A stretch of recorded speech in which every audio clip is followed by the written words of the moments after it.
శ్రీ గురుభ్యో నమః. శ్రీమాత్రే నమః. విజయానికి 100 సోపానాలు. సోపానాలు అంటే మెట్లు. ఈ సిరీస్లో నేను చాలా విషయాలు మీతో డిస్కస్ చేయబోతున్నాను. నేను ఒక 100 టాపిక్స్ ఉంటాయి. ఈ ప్రతి టాపిక్ని మీరు చక్కగా నోట్ డౌన్ చేసుకోండి. ఈ 100 టాపిక్లు అయిన తర్వాత మీకు ఒక పుస్తకం కూడా రిలీజ్ అవుతుంది. విజయానికి 100 సోపానాలు.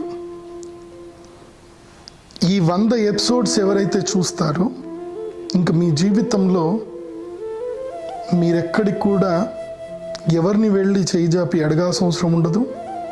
మీ ఆలోచన, మీ విధానం, మీ యొక్క జీవన విధానం పూర్తిగా మారిపోతుంది. ఓకే, సో విజయానికి 100 సోపానాలు అనే ఈ సిరీస్ లోపలికి మనం అడుగు పెడదాం. గుడ్. సో ఫస్ట్ థింగ్, జీవితం. ఈ జీవితంలో మనము ప్రయాణం చేస్తూ ఉంటాం. ఇది జీవితం అనేటువంటిది ఒక ప్రయాణం. పుట్టుక, చావు, మధ్యలో ఉండేదంతా కూడా జీవితమే. సో జీవితం ఎక్కడుంది అని ఎవరిని ప్రశ్నించినా చాలామంది లైఫ్ అంటే ఇదిరా, లైఫ్ అంటే అదిరా, లైఫ్ అంటే లగ్జరియస్గా ఫుల్గా తామ్గా ఎంజాయ్ చేయడం ఒకటి అని ఒకళ్ళు అంటారు.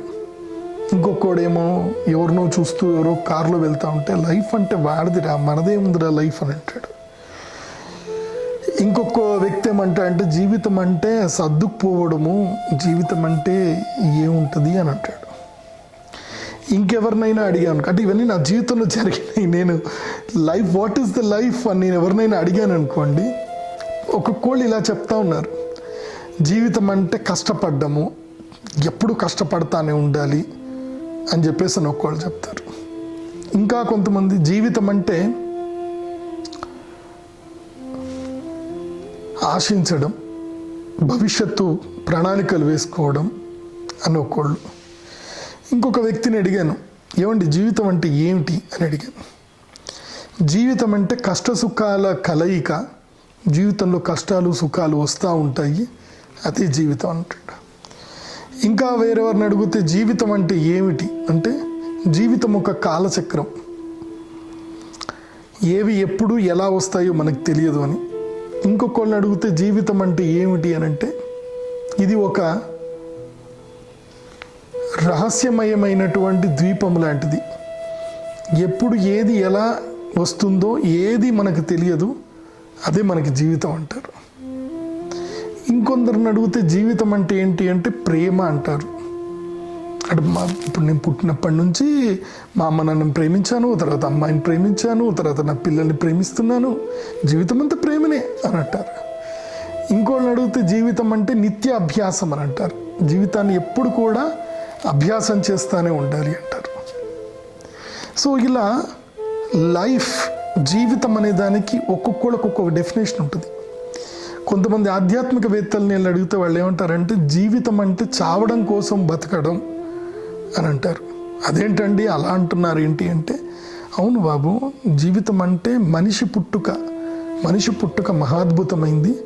ఈ పుట్టుకతో మనము కర్మలు ఏవి చెయ్యకుండా భగవంతుని సేవ చేస్తూ ఈ యొక్క శరీరాన్ని మొత్తం కూడా భగవత్ సేవలో నిమగ్నమైపోయి ఆఖరికి మోక్షాన్ని చేరుకోవడానికి ఇది ఒక పరమపద సోపానము, ఇది ఒక మధ్య మార్గం, ఇది మానవ జన్మ అని ఒకళ్ళు అంటారు. ఓహో, జీవితం అంటే మరణం కోసమే ఎదురు చూడడం అంటే మోక్షం అంటే ఏంటి, మరణిస్తే ఇచ్చేది మోక్షం అనమాట. అదా.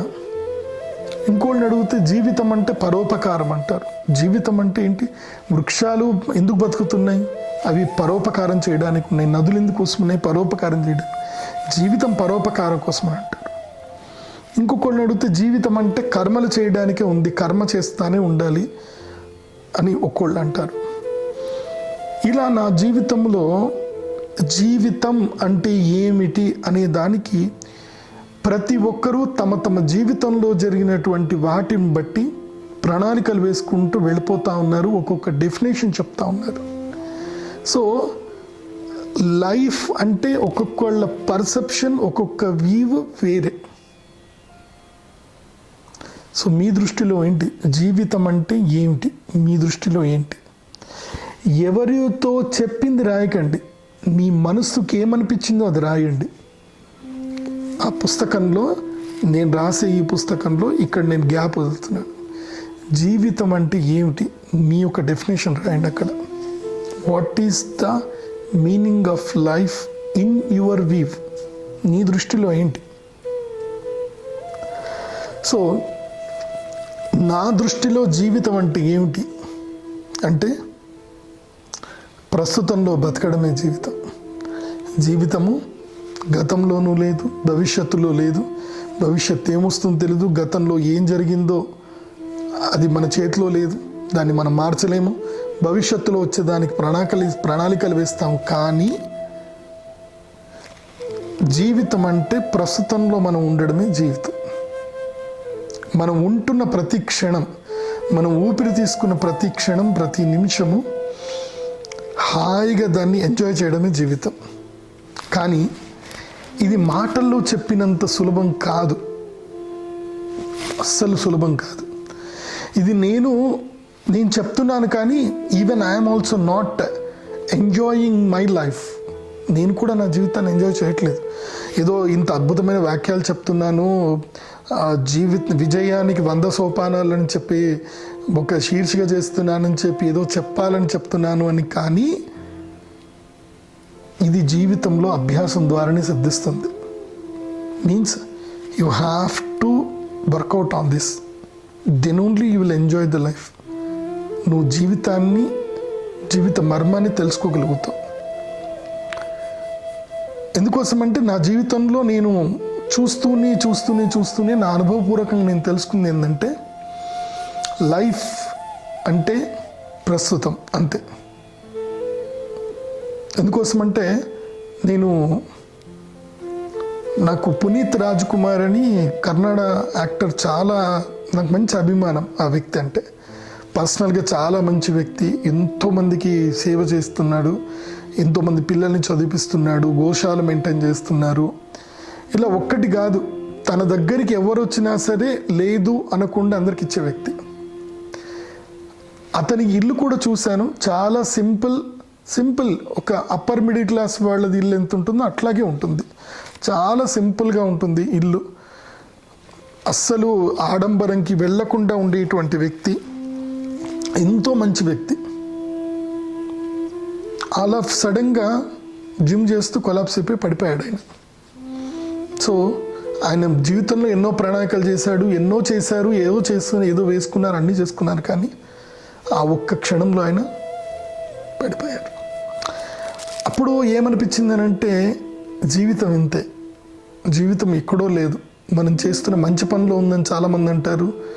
కొంతమంది ఎప్పటికీ బతికుండాలి అని అంటే మంచి పని చేసి బతికుండాలి అని అంటారు. ఒక్కొక్కళ్ళు ఒక్కొక్క విషయంలో చెప్తారు. కానీ జీవితం ఎక్కడ ఉందంటే every perception of every moment, నీ జీవితంలో జరిగేటువంటి ప్రతి క్షణంలోనూ, ప్రతి మూమెంట్లోనూ నువ్వు స్థితప్రజ్ఞుడిలాగా ఉండాలి. అంటే ఇటు ఎమోషన్స్ కానీ, ఇటు దుఃఖాలకు కానీ, ఇటు అతి సుఖాలకు కానీ, ప్రతి దానికి దేనికి కూడా నువ్వు పెద్దగా రియాక్ట్ అవ్వకుండా బ్యాలెన్స్ స్టేట్ ఆఫ్ మైండ్లో ఉండి నువ్వు నీ జీవితం అంటే ఏంతో ఆ ప్రస్తుతాన్ని, నువ్వు జీవితాన్ని ఎంజాయ్ చేస్తూ, ప్రస్తుతం అంటే నీ ఊపిరి తీసుకున్నటువంటి ప్రతి సమయం అది.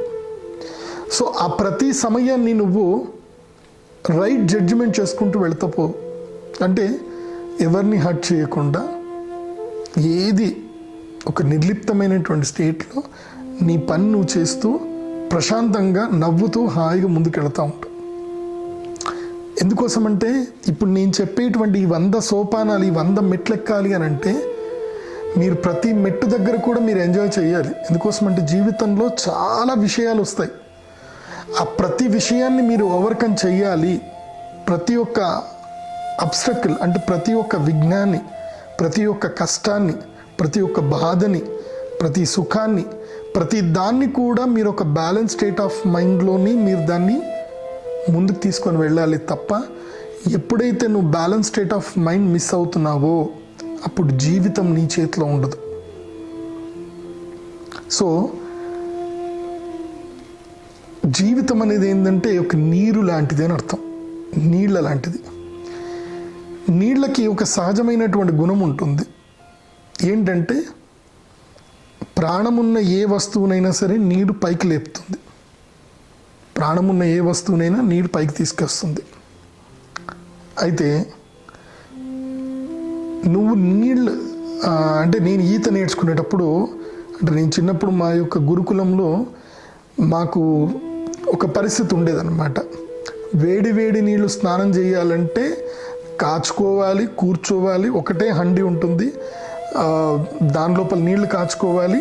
ప్రతి ఒక్క పాళి అంటే ఒక 5గురికి మాత్రమే స్నానం చేయడానికి అవకాశం ఉంటుంది అంటే ఆ నీళ్ళలో. సో 5గురు 10 చెంబులు వేసుకుంటే స్నానం. సో మళ్ళీ 5గురు దాటిన తర్వాత మళ్ళీ నీళ్ళు ఉడికేంత వరకు వెయిట్ చేయాలన్నమాట. అంటే అప్పటి పరిస్థితి అట్లా ఉండేది మాకు.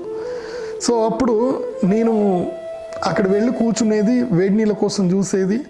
తర్వాత మా సీనియర్స్ ఏంటంటే అదొక డామినేషన్ అనమాట. ఎందుకోసం అంటే మాకు 7 గంటల నుంచి 8 గంటల వరకే సమయం, గంట వరకే. ఎందుకోసం అంటే 8 గంటలకి టిఫిన్ ఉంటుంది, టిఫిన్ కూడా మొదలే వెళ్ళిపోవాలి. ఎందుకంటే ఆ పాటికి టిఫిన్ అయిపోతుంది. టిఫిన్ అయిపోతే ఏ అటుకులు ఇస్తారు, ఉప్మా అయిపోతే. సో 7 నుంచి 8 గంటల లోపల స్నానము, సంధ్యావందనము అన్నీ అయిపోవాలి. సో టిఫిన్ చేయడానికి వెళ్ళాలి. మళ్ళీ 9 నుంచి 12 గంటల వరకు క్లాసులు ఉంటాయి. ఈ గంట లోపలనే దాదాపు 100 మంది విద్యార్థులు అందరూ స్నానం చేయాలి. అందరికీ ఒకటే బాత్రూమ్. సో ఫస్ట్ ఒక రోజు వెళ్ళాను, రెండో రోజు వెళ్ళాను, మూడో రోజుకి నాకు అర్థమైపోయింది ఇట్లాగైతే కనుక. ఎందుకోసం అంటే సీనియర్స్ డామినేషన్ ఏంటంటే నీకు 5 చెంబులు నీళ్ళు పోస్తాను, స్నానం చేసి వెళ్ళిపో అంటారు. 5 చెంబుల నీళ్ళకి నేనేం స్నానం చేయాలో తెలియదు. అప్పటికే మా ఇంట్లో స్నానం అంటే అమ్మ మంచి హీటర్లు పెట్టి పెద్ద పెద్ద బకెట్లలో నీళ్ళు ఇస్తే ఆడుకుంటూ గంటలు స్నానం చేసేది. గురుకులంకి వెళ్ళేసరికి ఇదేంద్ర బాబు స్టేటస్ ఇట్లా కాదు అని అప్పటికి ఫస్ట్ లైఫ్ నాకు అట్లా కనిపించేస్తుంది అనమాట. ఏంటి మన స్నానం కూడా సరిగ్గా చేయలేమా, వేడి నీళ్ళు స్నానం మనకు దొరకదా అని ఒక రకమైన నిరాశ, నిస్పృహ. అప్పుడు ట్రంక్ కాల్స్ ఉంటుండే, ఫోన్ కాల్స్. ఇప్పుడు 98, 97, 95 ఆ టైంలో. నేను 94లో అప్పుడు మా గురుకులంకి వెళ్తే అప్పుడు మా నాన్నకి ట్రంక్ కాల్ చేశానమాట. అప్పుడు ట్రంక్ కాల్ అంటే మీకు తెలుసో తెలీదు, మనము ఎవరికైతే అక్కడ లోకల్ టెలిఫోన్ ఎక్స్చేంజ్కి ఫోన్ చేసి మనం ఏదైనా ఫోన్ నెంబర్ చెప్తే వాళ్ళు ఫోన్ నెంబర్ కలిపి ట్రంక్ కాల్ రెండింటికి జాయిన్ చేసి ఇస్తే అప్పుడు ఫోన్ మాట్లాడేది అనమాట. సో ఆ ఫోన్ మాట్లాడినప్పుడు మా నాన్నకి చెప్పి ఇట్లా ఏడుస్తూ ఉన్నా అనమాట. అప్పుడు మా నాన్నే ఉన్నాడు, అరే నువ్వు చదువుకోవడానికి వెళ్ళావు, చదువులో నువ్వు సుఖం వెతుక్కోకు. సో చల్లటి నీళ్ళు అయితే నీకు పుష్కలంగా దొరుకుతాయి కదా, వేడి నీళ్ళు నీకు 5 చెంబులే దొరుకుతాయేమో కానీ చల్లటి నీళ్ళు నీకు పుష్కలంగా దొరుకుతాయి కదా అని అంటే, అవునానంటే మరి ఆ పుష్కలంగా దొరికేదాన్ని ఎంజాయ్ చేయి కదా, ఇంతలో నీకు సుఖం దొరికేదాన్ని బాధపడుతూ కష్టపడుతూ అది చేస్తావు, పుష్కలంగా దొరికే నీటిలో ఎంజాయ్ చేయి కదా అని మన అన్నాడు. అయితే నాకు బావేంటే భయం నాన్నంటే, భయపడితే జీవితంలో భయపడతానే ఉంటావు, ఈత నేర్చుకో అని చెప్పేసి అన్నాడు మా నాన్న. ఇదేదో బాగానే ఉంది అని చెప్పి మధ్యాహ్నం పూట క్లాసులు ఎగ్గొట్టి తెలియకుండా వెళ్ళి ఆ బావిలో ఈత నేర్చుకునేది. కష్టపడి ఈత నేర్చుకున్న తర్వాత ఈత నేర్చుకునేంత వరకు బావి అంటే భయం. ఈత నేర్చుకున్నాక ఎక్కడి నుంచైనా దూకు, ఎలాగైనా దూకు, ఎట్లయినా ఈత కొట్టు. ఇంకా దాని లోపల ఈత ఇంకా వెరైటీ చేయాలి. ఎట్లా చేయాలంటే పద్మాసనం వేసుకొని ఈత కొట్టాలి, నీళ్ళల్లో ఎక్కువసేపు తేలెట్లా ఉండాలి, ఇవే దాని మీదనే కాన్సన్ట్రేషన్. ఇంకా రోజుకి దాదాపు 15 నిమిషాలు హాయిగా స్నానం చేసేది. అప్పుడు చెంబేడి నీళ్ళు కాదు, బావేడి నీళ్ళు. సో లైఫ్ కూడా అంతే. లైఫ్లో ఎప్పుడైతే గనక నీ ఆలోచన ఎప్పుడైతే కనుక ఖచ్చితంగా పెట్టుకున్నావు అనుకో, నీ మెంటాలిటీ ఎప్పుడైతే పెట్టుకున్నావో జీవితం అక్కడికి ఆగిపోతూ ఉంటుంది. నాకు ఇదే కావాలి, ఇంతలోనే కావాలి, ఇది ఇంతే అనుకున్నావు అనుకో, నువ్వు అక్కడనే బాధపడుతూ ఆ సఫరింగ్లోనే ఉండిపోతావు. అదే జీవితాన్ని విశాలంగా చూడు, ఒక అద్భుతంగా చూడు. నీ యొక్క పరిస్థితుల్ని, నీ అవకాశాలని, ప్రతి ఒక్క దాన్ని విస్తృతంగా చూడు, బ్రాడ్ మైండెడ్గా చూడు. ఎక్కడ కొంచెం కష్టమైనా పర్వాలేదు, అద్భుతమైన దాన్ని నేను పట్టుకుంటాను అని ఎప్పుడైతే నువ్వు జీవితంలో ఒక అడుగు ముందుకేస్తావో, ధైర్యంగా ఒక అడుగు ముందుకేస్తావో, అప్పుడు నీకు నీరు కూడా నీకు దారైపోతుంది. ఆ ముంచే నీరు కూడా నిన్ను చక్కగా నేను ఆడుకోవడానికి నీకు స్నేహితుడైపోతాడు. అప్పటి వరకు నీకు ఈత రానంతసేపు బావిలో పడితే ఏం జరుగుతుంది? మనం భయపడుతూ టకా టకా టకా అటు ఇటు ఇటు ఇటు కాళ్ళు కొట్టుకుంటాము. ఆఖరికి నోరు తెరిస్తే నోట్లలో నీళ్ళు వెళ్ళిపోతాయి, మునిగిపోవడమే జరిగిపోతుంది. బట్ ఆ భయంకరమైన ముంచే బావిలోనే ఆ నీటితో స్నేహం చేయడం స్టార్ట్ అయింది. అభ్యాసం, practice with water. So how to swim. మామూలుగా కాళ్ళు కొడతాము, కానీ స్విమ్ చేసేటప్పుడు ఒక రిథమెటిక్గా కాళ్ళు చేతులు కొడతాం. ఫస్ట్ స్విమ్మింగ్ వేసినంతసేపు కష్టం ఉంటుంది, కానీ స్విమ్మింగ్ ఒక్కసారి వచ్చిన తర్వాత నువ్వు నీళ్ళల్లో మునుగొచ్చు, నీళ్ళల్లోనే ఇదైపోయి నువ్వు ఈతలు కొట్టొచ్చు, ఆసనాలు కూడా వేయొచ్చు. ఇన్ని రకాలుగా నీటిని మేము ఎంజాయ్ చేసేటోళ్ళమంటే స్నానం అంటే నాకు అప్పటి నుంచి అంత ఇష్టం నాకు. సో ఆ తర్వాత నిజంగా బాత్రూంలో స్నానం అంటే నాకు అసహ్యం. నేను బాత్రూంలో స్నానం చేయడం నాకు ఇష్టం ఉండదు కాదు. సో ఆ తర్వాత ఏదో సినిమాలు చూసాము, హర్రర్ సినిమాలు చూసాము. రాత్రి సినిమా ఏదో చూసాను అప్పట్లో, రామ్ గోపాల్ వర్మ సినిమా చూసిన తర్వాత ఇంకా బాత్రూంలో స్నానం చేయాలంటే అప్పుడు చిన్నప్పుడు కూడా భయం వేసేది. ఎందుకోసమంటే ఇట్లా బాత్రూమ్ గోడల నుంచి 2 చెయ్యిలు వస్తాయని చెప్పేసి అని. సో అదొక రకమైన భయం ఉండేది జీవితంలో. అంటే మళ్ళీ బాత్రూంలో ముఖానికి సబ్బు పెట్టుకునేసరికి కళ్ళు మూసుకునేసరికి దయ్యం వచ్చిందేమో, పట్టుకుందేమో, ఇలాంటివి అన్నమాట.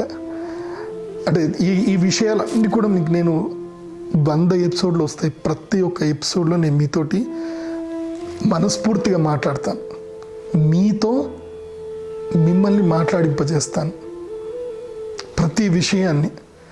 ఎందుకోసమంటే నాకు నా జీవితము చక్కని ఆటుపోట్లు ఇస్తానే వచ్చింది. చూడండి, ఈ జీవితం అనేది సముద్రం లాంటిది. సముద్రం చూడ్డానికి ఎంతో భయంకరంగా ఉంటుంది. నువ్వు మొట్టమొదలు వెళ్ళి సముద్రాన్ని చూడు, పెద్ద పెద్ద అలలు వస్తూ ఉంటాయి. ఎంతో అద్భుతమైన మహోదధి అంటారు సముద్రాన్ని. ఏమంటారు? మహోదధి అంటారు. అంటే అద్భుతమైన నీళ్లు ఉంటాయి. అలాంటి అద్భుతమైన నీళ్లు ఉండే సముద్రంలో నువ్వు మొదలు చూడగానే నీకు సముద్రం భయంకరంగా ఉంటుంది. అడుగేస్తావు, కానీ ఇంతవరకు అడుగేస్తావు, కొంచెం నీ మోకాళ్ళు మునిగేంతవరకే వెళతావు. ఇంక ముందుకు నువ్వు వెళ్ళలేవు. ఎందుకు? నీకు భయం. సముద్రం లాగేసుకుంటుంది, ఎట్టి పరిస్థితులు లాక్కుంటుంది సముద్రం. అదే ఆ సముద్రాన్ని ఎలా గెలవాలి, సముద్రంతో నువ్వు ఎలా స్నేహం చెయ్యాలి, స్నేహం చేసి గెలువు సముద్రంతో. అందుకే సిరివెల్లం సీతారామ శాస్త్రి గారి పాటల్లో ఒకటి చెప్తారు, లోతెంతో తెలియకనే పడవల్లే అడుగేస్తే దారియను అంటుందా కడలైనా. ఈ వాక్యాన్ని బాగా గుర్తుపెట్టుకోండి, సెమికాన్ చేసి రాసి పెట్టుకోండి. ఇది మీ ఇంట్లో రాసి పెట్టుకోండి, మీ గోడ మీద రాసి పెట్టుకోండి కొటేషన్ని. లోతెంతో తెలియకనే పడవల్లే అడుగేస్తే దారియను అంటుందా కడలైనా. కడలి, సముద్రం యొక్క లోతు నీకు తెలుసా? తెలియదు కదా. భవిష్యత్తు ఎలా ఉంటుందో తెలుసా? జీవితం ఎలా ఉంటుందో నీకు తెలుసా? భవిష్యత్తు రేపు ఏం జరగబోతుందో తెలుసా? ఈ క్షణం నెక్స్ట్ మరుక్షణం ఏం జరగబోతుందో తెలుసా? ఏమీ తెలియదు. కాలం ఎప్పుడూ అగమ్యమే, అగమ్య గోచరం. కాలం ఎలా ఉంటుందో మనకి తెలియదు. ఏదో మాలాంటి జ్యోతిష్ శాస్త్ర పండితులు అలా ఉంటుంది ఇలా ఉంటుందని చెప్తారు, కానీ 100% ఎవరు చెప్పరు. బ్రహ్మదేవుడే చెప్పలేడు. కాలాతీతం జగత్ సర్వం. ఈ జగత్ అంతా కూడా, అంటే జగత్ అంటే పుట్టేది, నడిచేది, తరువాత పోయేది. జగత్, జాయతే గచ్చతే మ్రియతే, అదే జగత్. ఈ జగత్తు కాలాతీతం, కాలానికి అతీతమైంది. కాలానికి ఎవ్వరు కూడా అతీతులు కారు. అలాంటి కాలాతీతమైనటువంటి జీవితాన్ని, భవిష్యత్తును, కాలాన్ని నువ్వు ఎలా తెలుసుకోగలుగుతావంటే జస్ట్ సముద్రం కూడా అంతే. సముద్రం లోతు ఎలా తెలియదో మనకి భవిష్యత్తు తెలియదు, రేపేంటో తెలియదు. నువ్వెలా వెళ్ళాలి అంటే లోతెంతో తెలియకనే పడవల్లే అడుగేస్తే, పడవలాగా నువ్వు అడుగేయు. సముద్రంతో ఎట్లా వెళ్ళు, పడవలాగా అడుగు వేయు. పడవ ఎలా ఉంటుందో చూసారా? ఇలా ఉంటుంది. ముందేమో ఇలా ఉంటుంది, వెనకేమో యూ షేప్లో ఉంటుంది. ముందు ఇలా ఉంటుంది అంటే దూసుకుపోవాలి. దూసుకుపోవడం ఇలా ఉంటేనే నువ్వు వెళతావు. అంటే నీకు ఎక్కడ ఎంత దారి దొరికినా ఎలాగైనా సరే నువ్వు అణుకువతో వెళ్ళిపో. నువ్వు పడవల్లే అడుగు వేయి, నీ కడలి కూడా దారిచ్చేస్తుంది. ఇది మాత్రం గుర్తుపెట్టుకో. జీవితం అంటే ఇదే. సో ఈ విజయానికి 100 సోపానాల దాంట్లో ఇవాళ మనం జీవితం అంటే ఏమిటి అనే దాన్ని తెలుసుకున్నాము. ఈ పేజీలో, ఈ యొక్క పుస్తకంలోని మీకు ఒక పేజీ నేను వదులుతాను. మీరక్కడ నా యొక్క వ్యాఖ్యానాన్ని, ఈ వ్యాసాన్ని పదే చదవండి. చదివి మీ యొక్క వ్యాఖ్యానాన్ని అక్కడ రాయండి. ఇది చదివి మీరేం తెలుసుకున్నారు, జీవితం అంటే ఏంటి, ఎలా వెళ్ళాలనుకుంటున్నారు, సో అక్కడ మీరు రాయండి. ఎందుకోసమంటే మీరు నాతో స్నేహం చేయాలి, మీతో మీరు మాట్లాడాలి. మీతో మీరు మాట్లాడాలంటే మీ చేతిలో పెన్ను పెట్టుకొని మీరు కూడా రాయాలి. Got it? అది ఎలా ఉన్నా పర్వాలేదు, first start writing to know about your self. నీ గురించి నువ్వు తెలుసుకో. I wish you all the best for this first episode. Survey జనా సుఖినో భవంతు. అండ్ ఈ యొక్క శీర్షికని ఇవన్నీ మీరు కంటిన్యూ చేయాలంటే మీరు తప్పకుండా లైక్ అనేది కొట్టాలి. ఇఫ్ యు ఆర్ ట్రూలీ నా ఫాలోవర్, లైక్ కొట్టండి. సబ్స్క్రైబ్ తప్పకుండా చేసి నోటిఫికేషన్ ఆల్ ఆన్ చేయండి అండ్ షేర్ చేయండి. మీ భవిష్యత్తును తెలుసుకోవాలనుకుంటున్నారా? మీ అదృష్ట సమయం తెలుసుకోవాలనుకుంటున్నారా? మీరు పుట్టింది కష్టాలు అనుభవించడానికా, సుఖాలు అనుభవించడానికా? మీకు రాజయోగం ఎప్పుడు వర్తిస్తుంది? ఇవన్నీ తెలుసుకోవాలంటే జాతకం తప్పనిసరి. కేవలం 2100 రూపాయలకే 500 పేజీలకు పైగా సంపూర్ణ జాతకం సూక్ష్మ దశలతో లెక్క కట్టి సరైన ఫలితాలు అందించడం మా ప్రత్యేకత. మీ జాతకం PDF ఫార్మేట్ లో మీ ఈమెయిల్ ఐడికి పంపించగలము. మరిన్ని వివరాల కోసం లాగిన్ అవ్వండి www.jspfoundation.com/horoscope.